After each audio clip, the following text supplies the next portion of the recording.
Bonjour, aujourd'hui on va voir un deuxième grand chapitre, comme je vous l'ai dit tout à l'heure. Il s'agit bien sûr de la SPC, Statistical Process Control, de la partie FAO, c'est le dernier plutôt. Pour commencer, on va parler un petit peu des compétences visées pour comprendre cette leçon. Il faut établir premièrement les méthodes de contrôle pour un procédé donné, savoir exploiter et établir les cartes de contrôle par mesure, être capable de vérifier la capacité machine et procéder d'une production, maîtriser quelques lois en statistique. Ceci évidemment c'est réservé pour les élèves. Définition de la SPC. Qu'est-ce que ça veut dire la SPC? Alors la SPC, c'est la surveillance bien sûr des procédés en continu, ou bien le procédé ou le contrôle des procédés en continu. Ça c'est en anglais. C'est un procédé de contrôle en cours de fabrication par analyse statistique qui permet de vérifier en continu le niveau de qualité d'un poste. Alors, on a un poste et on veut vérifier est-ce que ce poste est capable de produire cette pièce, par exemple. D'accord? Alors, pour cela, il faut parler un petit peu de quelques propriétés. On va commencer par les méthodes que nous, on connaît, les méthodes de contrôle. Premièrement, on a la méthode de contrôle à la réception et en cours de fabrication. Les deux, ils sont à 100% par échantillon, c'est-à-dire on doit prélever un échantillon. Le contrôle en cours de fabrication de la qualité des éléments produits se fait généralement à partir des prélèvements dont chacun est soumis à un essai. Donc le but de la carte de contrôle, si vous voulez le procédé, c'est de contrôler en cours d'une production. Il ne faut pas attendre jusqu'à réalisation des pièces et puis après on va commencer à les vérifier. Et lorsqu'on trouve une pièce qui est mauvaise, elle va être en rebut. Donc pour éviter le problème, on fait de la méthode pour corriger ce phénomène. Alors par rapport, on a dit, les valeurs sont reportées sur une carte dite carte de contrôle et interprétées d'après leur position par rapport à des limites que nous, on va tracer tout à l'heure. Et je vais vous montrer comment il faut tracer tout ça. D'accord? C'est des règles, c'est des petites choses qu'il faut apprendre. Une fois vous les apprenez, vous verrez que c'est très simple. Il n'y a pas, même si le graphe il paraît un petit peu compliqué, mais à la fin, c'est un petit graphe qui est très simple. Donc, ces limites, il y en a plusieurs. D'accord? Premièrement, il y a les limites inférieures et supérieures de contrôle, LC1 et LC2. Il y a aussi les limites inférieures et supérieures de surveillance, LS1 et LS2. Et là, on a donné un exemple, comme vous le voyez ici, un exemple qui vous donne les deux limites de contrôle avec les deux limites de surveillance. Alors, les deux limites de contrôle, ils sont là. LC1 et LC2. Les deux limites de surveillance, ils sont à cette position. Ça veut dire là, on surveille. Et là, on contrôle. Et vous avez, une fois nous, on dépasse ces deux limites, on a un refus. Donc, ce n'est pas permis de dépasser ces deux zones. On va parler aussi d'un petit rappel mathématique, puisque le rappel mathématique, c'est demander les 5 aspects. Les 5 aspects du programme. Il est demandé de faire la partie mathématique. Donc, on va parler ici on va parler de la loi de distribution pour chercher l'écart type. Alors, fonction de distribution d'une loi normale. Une distribution normale pour une population d'individus n est définie par 2 paramètres. Quels sont ces 2 paramètres? Vous avez le paramètre de position, vous avez aussi le paramètre de distribution. Donc ces 2 paramètres sont très importants pour qu'une distribution soit normale. Ça veut dire qu'il faut par la suite obtenir ce qu'on appelle la courbe, c'est ce qu'on appelle la courbe de Gauss, qui est définie par le monsieur qui a inventé, qui a fait le principe. Pour comprendre ce petit truc, on a donné un exemple concret de pointure d'homme. Et je vais passer de l'autre côté pour vous expliquer. Alors, pointure de 100 individus. Alors, étude de la pointure de 100 hommes. Alors, 100 hommes. Alors, un classement de la pointure de 100 individus conduirait à la réalisation de l'histogramme. Alors, l'histogramme, c'est le petit schéma que vous avez ici. D'accord? C'est le graphe plutôt. On constate que l'histogramme possède une forme pyramidale. Et la majorité des individus sont situés sur la classe de pointure moyenne. Beaucoup d'hommes chaussent la pointure 42 et 43. D'accord? C'est la pointure moyenne. Alors que peu d'entre eux chaussent 47 ou 38. Ou du 38. Là où le mathématicien Gauss a déterminé l'équation de la courbe, passant par le sommet. Donc qu'est-ce qu'il a fait? Il a essayé de passer par le sommet de chaque écart et finalement il a obtenu la courbe. Alors cette courbe, elle change d'allure. Le point où la courbe change d'allure, qui s'appelle le point d'inflexion, mathématiquement, on l'appelle l'écart type. Et en fonction de cet écart type, on va obtenir soit 2 fois cet écart type, soit 3 fois, soit 4 fois, soit 5 fois. Et on va établir une loi qui permet de calculer en fonction de cet écart type, de calculer et de chercher les zones dont on a parlé tout à l'heure. D'accord? Alors, pour cela, il faut bien évidemment comprendre tout ça. C'est mathématique, mais ce qui nous intéresse, nous, c'est l'écart type. L'écart type dont j'ai parlé tout à l'heure. L'écart type, les changement de l'allure de la courbe. L'écart type, il est égal à la racine carrée de sigma xi moins m, le tout au carré sur n. C'est quoi le xi, le m et le n? Ils sont là. D'accord? Les xi, c'est la somme des x1. Les m plutôt, c'est la somme des x1, le tout sur n. Les xi, c'est x1, x2, etc. C'est les valeurs. Le n, c'est l'effectif de la population, nombre d'individus. Une fois que j'obtiens l'écart type, je peux par la suite obtenir ma courbe et dire qu'on constate que, par exemple, 99,73% de la population est comprise dans un intervalle de 6 θ. Alors, le 6 θ, c'est de là à l'extrémité. Et avec ça, on va obtenir, غادي نحاولوا نخدموا هذا le 6 θ باش نكونوا نكالكوليو ce qu'on appelle la capabilité machine. La capabilité machine et la capabilité procédé. On verra ces intervalles tout à l'heure. Document 2. Les autres documents plutôt, pas sûrement le document 2. Maintenant, on va passer à comment établir une carte de contrôle par mesure. Comment je vais établir ma carte de contrôle par mesure? Premièrement, tout d'abord, il faut calculer les limites. Ces limites, ils ne sont pas au hasard, ils sont donnés par des formules, par des valeurs, d'accord?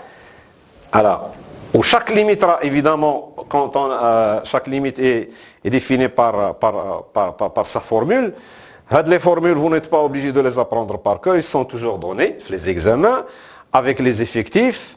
Vous devez normalement savoir les exploiter, d'accord? Limite de contrôle. Par exemple, on va dire limite de contrôle supérieur de la moyenne, le LCS des moyennes, de la moyenne. Mais quand on dit de la moyenne, on va la valeur X. Mais quand on de l'étendue, on va voir le W. D'accord? Chacune de ces notations, évidemment, a une valeur que vous n'êtes pas obligé de les apprendre par cœur parce qu'ils sont difficile avec les coefficients et tout ça. Ils sont toujours donnés. Alors, on va chercher seulement l'effectif de 1 jusqu'à 10. En fonction de cet effectif-là, je peux déterminer les coefficients que nous avons ici. Là, les formules. D'accord? Le coefficient de la formule, il est là. En fonction du nombre d'effectifs. D'accord? Effectifs d'échantillon, bien sûr. On a donné un exemple d'application pour passer directement à l'exploitation de la carte de contrôle et savoir la tracer, savoir chercher l'indice de capacité et dire que si cette machine est capable ou non, ou si ce procédé est capable ou non.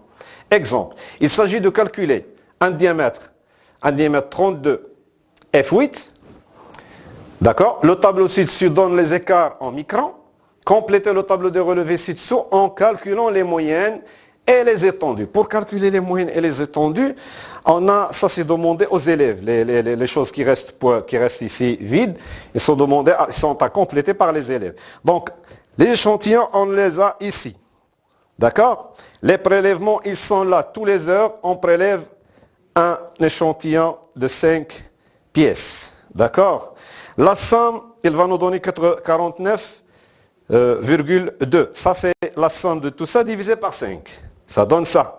L'étendue, c'est quoi? On va prendre le plus grand et le plus petit. Le plus grand, 51. Le plus petit, c'est 46. Donc, l'étendue, c'est la différence, c'est 5. Et on va compléter de cette manière toutes les cases. Une fois on complète ces deux cases, il faut chercher la moyenne d'Yelhom Teni. Il faut chercher la moyenne de tout ça. C'est-à-dire, il faut ajouter tout ça, toutes les valeurs qui sont là, et il faut les diviser par 13. Je rajoute le premier, deuxième, troisième, quatrième, je le divise par 13 et j'obtiens la moyenne des moyennes. La moyenne des moyennes, elle est notée barre. Double barre, si vous voulez. La moyenne des étendues, c'est W bar. C'est ce qu'on va voir tout à l'heure. Et ça, c'est demandé aux élèves. J'ai laissé ça, tout ce qui est écrit en rouge, c'est les élèves qui doivent le compléter en fonction des formules que j'ai données précédemment. Les formules, elles sont là. Les formules, elles sont là. D'accord? Il va chercher en fonction des 5 échantillons. Donc, on a le nombre 5. Donc, le nombre 5, il va nous donner 0,594 pour A'C. Il va nous donner aussi pour le A'S 0,377 et ainsi de suite. D'accord? Donc, une fois on complète, on trouve les valeurs, on peut passer à une deuxième carte de contrôle, compléter la carte de contrôle suivante. Cette carte de contrôle, normalement, elle est vide, c'est-à-dire il n'y a pas cette courbe que vous voyez là. Il n'y a pas aussi les valeurs que nous avons ici, pardon. Les valeurs que nous avons ici n'existent pas aussi, d'accord? Tout ça, c'est à compléter par les élèves. Là, je donne directement le document prof pour vous donner une idée. Là, qu'est-ce que doit l'élève, qu'est-ce qu'il doit faire pour obtenir ça. D'accord? Moi, j'essaie de l'aider. Premièrement, il doit tracer la valeur X, le double X bar. C'est là. Le W bar. Et puis, il va commencer par tracer les points. Premier prélèvement, deuxième prélèvement, troisième, quatrième, cinquième, le nombre de prélèvements. D'accord? Le nombre de prélèvements, le dernier. Par exemple, ici, on a 13 prélèvements. Donc, à lui de chercher les formules et de compléter. Même chose ici. On a oui, ça c'est la suite, évidemment. Les échantillons. Et là, on va parler un petit peu de la capacité machine et capacité procédé. C'est quoi la capacité machine et la capacité procédé? On a une définition, il faut respecter seulement la définition et essayer d'appliquer les formules. La capacité, c'est le rapport entre la performance qui est demandée, qui est l'IT, et la performance réelle, et la distribution que nous avons sur la machine. D'accord? C'est, il y a la capacité, il y a l'IT divisé par D. D'accord? C'est la performance. D'accord?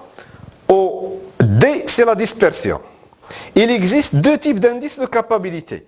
Qui est l'indice capacité machine appelé CM, et il y a aussi l'indice capacité de procédé qui s'appelle CP.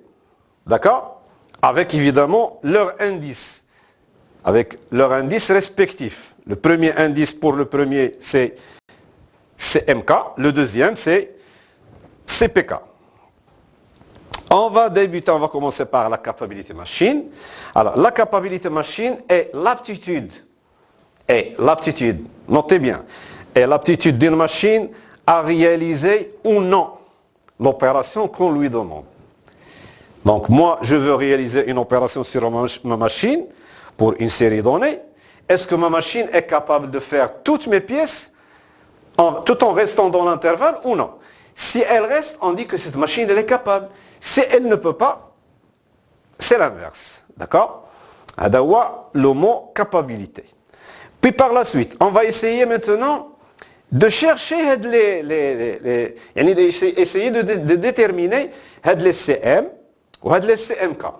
Pour les déterminer et les chercher, on a des petites formules à respecter qui sont très simples. Il n'y a pas grand-chose.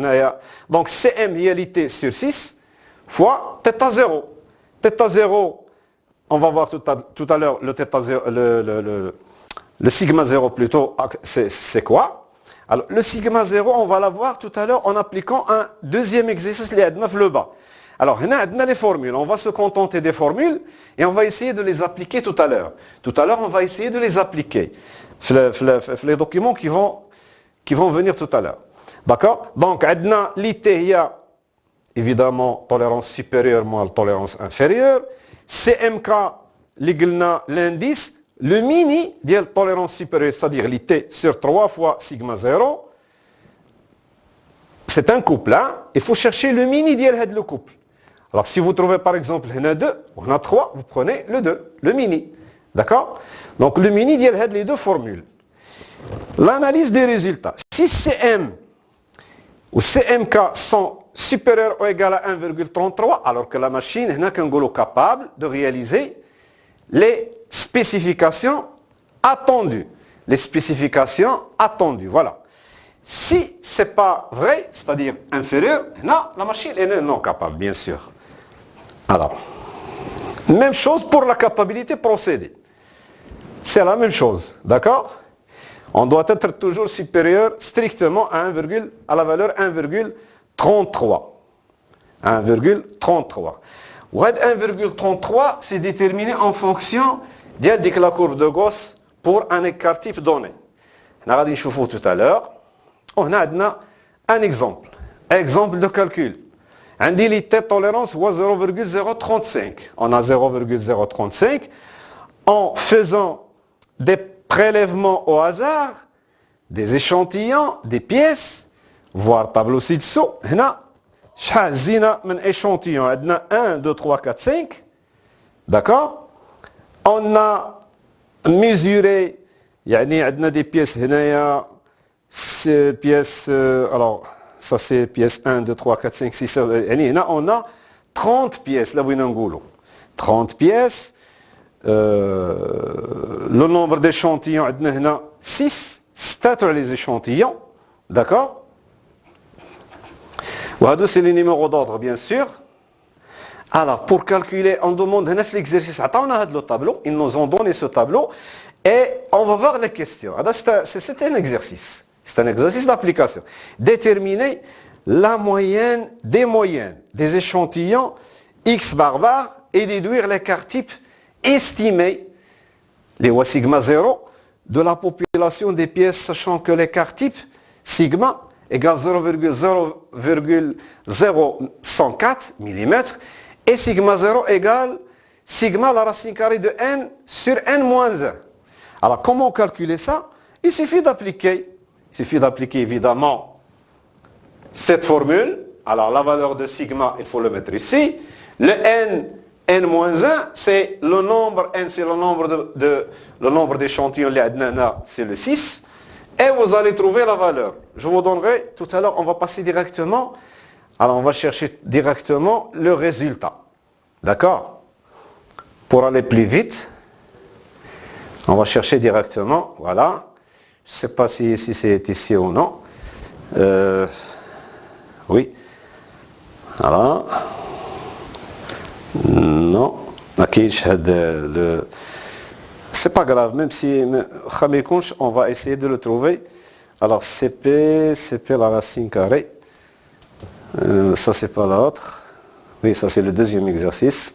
Mais chez Hadak de tout à l'heure, c'est pas grave. En tout cas, on va.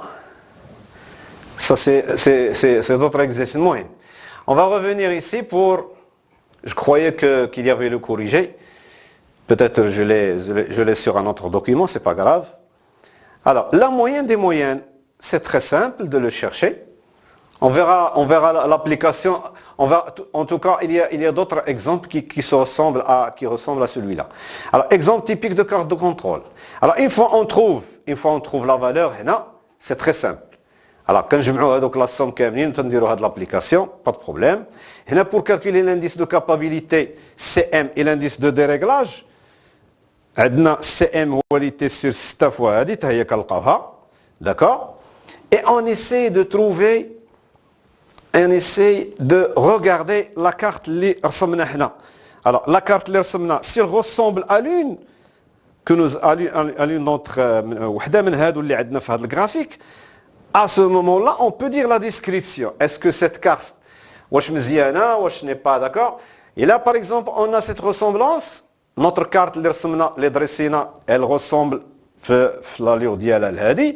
كنقولوا هذا البروسيدé il est sous contrôle, les courbes de la moyenne et de l'étendue aussi de chaque côté de la moyenne. D'accord? On peut poursuivre la production comme conclusion.